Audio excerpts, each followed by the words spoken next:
کیا تم نے لنکا بیچ دیکھا؟ کیا بنانا بوٹ کو رسی کی مدد سے سولر بوٹ سے باندھ کر کشتی رانی کی؟ اور کبھی پینانگ کی اسٹیٹ مسجد دیکھی؟ میں جب وہاں گئی تھی تب بے ویو بیچ ریزورٹ نیا بنا تھا، بہت خوبصورت جگہ ہے، مگر وہ ایک قصے آج سے 20 برس پہلے کے سنا رہی تھی اور میں اسے آج کے ملائیشیا کے بارے میں بتا رہی تھی۔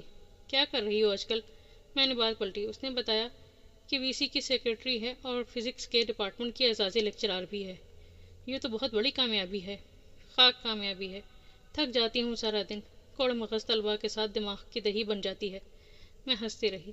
تمہاری زندگی بہت اچھی ہے، بچے ہیں، شوہر ہے، ملائیشیا ہے اور فکروں سے آزاد زندگی۔ وہ اسی طرح کے تقابلی جائزے لے لیا کرتی تھی۔ تم ایک نسل کو علم نافع عطا کر رہی ہو تاکہ معاشرے کے مفید شہری اور انسان دوست بن جائیں۔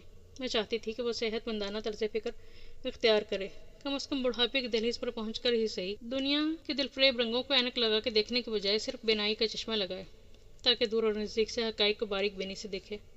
اور تم ماں بن گئی ہو، ایک رحمت اور ایک نعمت کو انگلی پکڑ کر انہیں کٹھن راستوں سے منظروں کا پتہ دے رہی ہو۔ تمہارے قدموں تلے جنت آ گئی ہے اور میرے پاس دماغ کھپانے کو ایسی ہی چند مصروفیات رہ گئی ہیں۔ میری سمجھ میں نہیں آ رہا تھا کہ بات کو درمیان میں چھوڑ دوں تو کہیں وہ اسی خیال کو صحیح نہ تصور کر لے کہ اس کی زندگی بے مقصد ہے، اور یہ بھی نہیں کہہ پا رہی تھی کہ تم نے اپنی زندگی خود اپنے ہاتھوں چنی ہے، تم نے بغاوت کی ہے جس کے عذاب جھیلنے پڑ رہے ہیں۔ مجھے تو اب رات کو نیند کی گولی کھائے بنا نیند بھی نہیں آتی۔ ایسا نہ کرو، ڈپریشن کا علاج کرواؤ۔ کیوں اپنی جان کو عذاب میں ڈالا ہوا ہے؟ عذاب بھی ایسا ویسا؟ بیٹی مجھے سوتیلی ماں کہہ کر نفرت کرنے لگی ہے۔ پروفیسر صاحب نے مجھے یونیورسٹی میں مصروف کر رکھا ہے تاکہ میں گھر پر آؤں تو بری طرح سے تھکی ہوئی ہوں، نہ لڑ سکوں نہ کوئی مطالبہ کر سکوں۔ کہتے کہتے وہ رو پڑی تھی۔ ذرا سوچو، یہ ناشکرا پن نہیں؟ تم ایسی تو نہیں تھی ابیر۔ اسی اثنا میں موبائل بجنے لگا۔ اس نے آنکھیں پہنچ کر دیکھا، شاید پروفیسر خالد کا فون تھا۔ وہ بولی، آج نکلی ہوں تو بھی چین نصیب نہیں مجھے۔ پوچھا جا رہا ہے کہاں ہوں میں، کہاں جانا ہے میں نے۔ خاموش رہی کہ یہ میاں بیوی کے آپس کا معاملہ تھا۔ وہ جس کیفیت سے گزر رہی تھی اس میں وہ کہاں مانتی کہ چاہنے والوں کی تو خبر کیلی کی جاتی ہے، غیروں یا واسطہ نہ رکھنے والوں کو تو مڑ کر کوئی نہیں دیکھتا۔ بتاتا ہوں کہ میں آئی ہوئی ہوں، بلکہ یہاں بلا لو، عرصہ ہی ہو گیا ان سے ملاقات کیے ہوئے۔